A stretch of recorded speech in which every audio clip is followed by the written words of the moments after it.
Alam mo ba na ang nagaganap na transport strike na ginanap ng mga animal na mga organizer na yan, para sa akin walang kwenta, walang dating, walang kahulugan. Alam nyo kung bakit?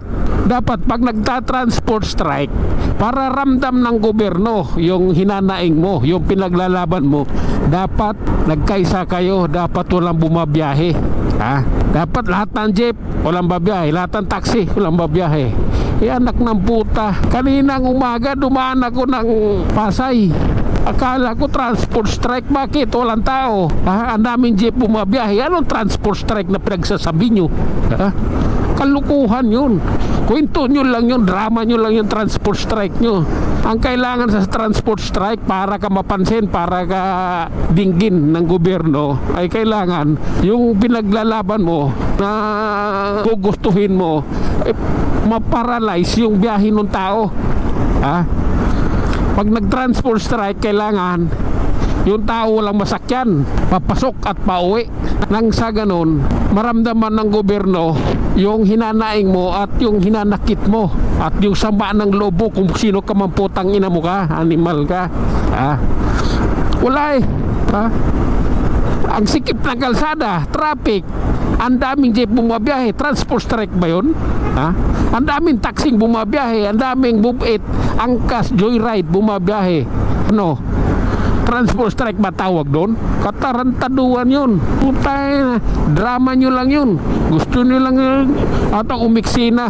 Putay na, kung mag-transport strike, buo lahat, kailangan paralyze yung transportation ng mga tao. Nang sa ganon, maramdaman ng gobyerno at hahakutin kayo ng truck ng basura yung mga tao. Di ba? Ganyan sa Manila eh. Di ba?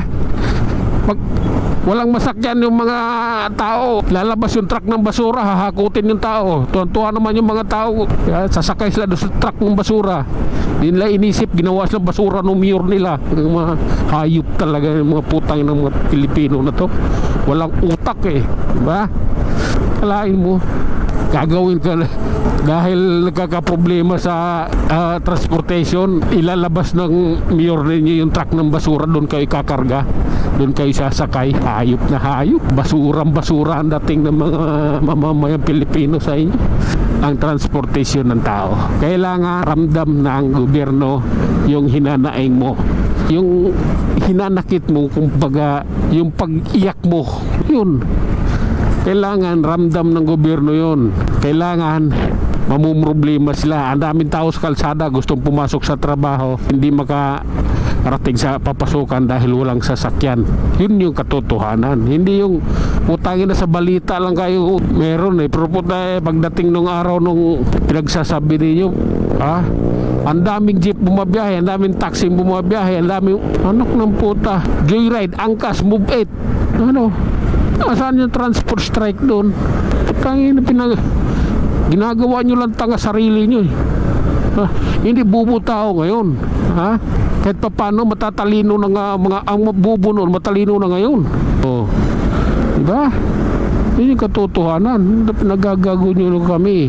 Transport strike yun yung putang ang daming bumabiyaheng sasakyan, traffic sa kalsada, ang daming jeep. Yun lang ang sama ng loob ko, no? Paano mararamdaman yung mo sa mga hinihiling mo kung hindi nagkakaisa? Walang pagkakaisa at walang pag-uunawa, diba?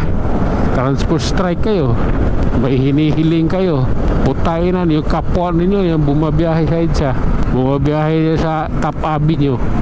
So walang kwenta yung ninyo, transport strike ninyo, kabubuhan lang yung putang ina ng mga hayop kayong organizer kayo. Para sa akin, napakabubo ang ginawa ninyo. Yun lang, hanggang sa muli, maraming salamat.